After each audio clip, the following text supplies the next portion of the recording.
নমস্কাৰ। কৰ্মচাৰীসকলৰ বাবে ডাঙৰ ঘোষণা। কেন্দ্ৰীয় চৰকাৰৰ দৰে অসম চৰকাৰেও অষ্টম দৰমহা আয়োগ গঠন কৰিব লাগে, সম্পাদক প্ৰধান। পুৰণি পেন্সন নীতি বাহাল ৰাখক। নলবাৰী জিলা মাধ্যমিক শিক্ষা আৰু কৰ্মচাৰী সংস্থাৰ সমিতিৰ শপত গ্ৰহণ। নলবাৰী নিজা প্ৰতিবেদক ৭ এপ্ৰিল। অসম চৰকাৰৰ কৰ্মচাৰীসকলৰ বাবে অতি শীঘ্ৰে অষ্টম দৰমহা আয়োগ গঠন কৰাৰ বাবে দাবী জনাইছে আজি নলবাৰী জিলা প্ৰাথমিক শিক্ষক কৰ্মচাৰী সন্থাৰ নৱ-নিৰ্বাচিত সমিতিৰ শপত গ্ৰহণ আৰু কাৰ্যভাৰ গ্ৰহণ অনুষ্ঠানত অংশগ্ৰহণ কৰি সদৌ অসম কৰ্মচাৰী পৰিষদৰ সম্পাদক প্ৰধান পংকজ বৰ্মনে এই দাবী জনায়।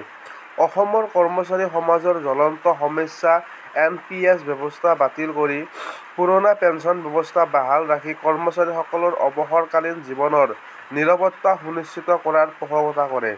শিক্ষকসকলৰ আৰ্জিত ছুটী ৩০ দিনলৈ বৃদ্ধি কৰি শিক্ষক সমাজৰ বহুদিনীয়া সমস্যা সমাধান কৰাৰ বাবে চৰকাৰক অনুৰোধ জনায়।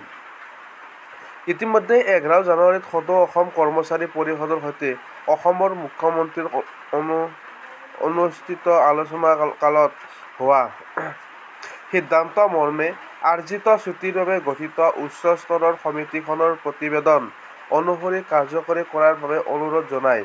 সভাত অতিথি হিচাপে উপস্থিত থাকি নলবাৰী জিলা সাহিত্য সভাৰ সভাপতি তথা বিশিষ্ট শিক্ষাবিদ ডক্টৰ বীৰেন চক্ৰৱৰ্তীয়ে সদৌ অসম কৰ্মচাৰী পৰিষদৰ নেতৃত্বত অসমৰ শিক্ষক কৰ্মচাৰী সমস্যাসমূহ সমাধানৰ দিশত সফল কাম হ'ব বুলি আশা প্ৰকাশ কৰে।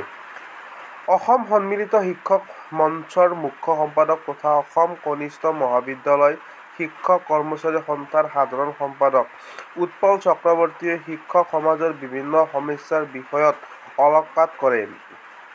শিক্ষকসকলে চাকৰি জীৱনত ন্যূনতম ৩টা পদোন্নতি নিশ্চিত কৰাৰ বাবে চৰকাৰক দাবী জনায়।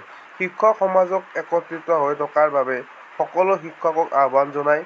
আজিৰ অনুষ্ঠানত আদৰণি ভাষণ ৰাখে দেৱীৰাম পাঠশালা উচ্চতৰ মাধ্যমিক বিদ্যালয়ৰ অধ্যক্ষ অজিত শৰ্মাই। নলবাৰী জিলা মাধ্যমিক শিক্ষক কৰ্মচাৰী সন্থাৰ সাধাৰণ সম্পাদক হেমন্ত কুমাৰ শৰ্মাই আঁত ধৰা আৰু উদ্দেশ্য ব্যাখ্যা কৰা সভাখনত সভাপতিত্ব কৰি নৱ-নিৰ্বাচিত সভাপতি নৰেন্দ্ৰ মজুমদাৰে শপত গ্ৰহণ অনুষ্ঠানৰ পিছতে নলবাৰী জিলা মাধ্যমিক শিক্ষক কৰ্মচাৰী সন্থাৰ সভাপতি প্ৰণৱ চক্ৰৱৰ্তীয়ে নৱ-নিৰ্বাচিত সমিতিক দায়িত্বভাৰ অৰ্পণ কৰে। আজিৰ সভাত উপস্থিত থাকি সদৌ অসম মজলীয়া স্কুল শিক্ষক সন্থাৰ সাধাৰণ সম্পাদক লোহিত ডেকা, নলবাৰী জিলা কৰ্মচাৰী পৰিষদৰ সভাপতি অমল দাস, সহকাৰী সম্পাদক প্ৰশান্ত নাৰায়ণ চৌধুৰী অংশগ্ৰহণ কৰে। এইফালে অন্য এটা ভাল খবৰ আছিল যে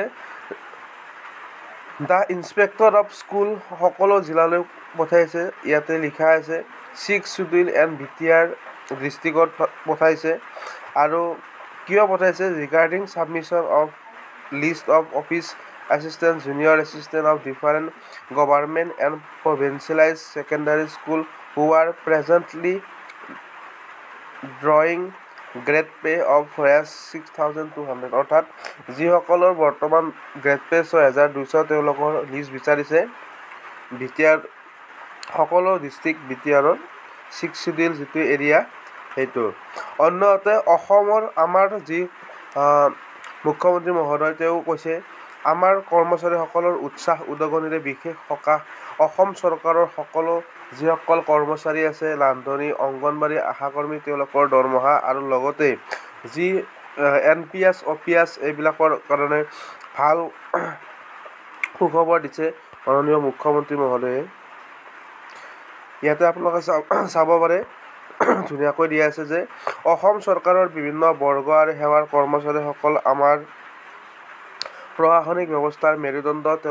তেখেতসকলৰ কঠোৰ পৰিশ্ৰম আৰু সংকল্পৰ জৰিয়তে অসমে আজি প্ৰগতিৰ নতুন উচ্চতাত আৰোহণ কৰিবলৈ সক্ষম হৈছে আৰু দেশৰ দ্ৰুততম বিকাশশীল ৰাজ্যসমূহৰ ভিতৰত এখন হৈ পৰিছে।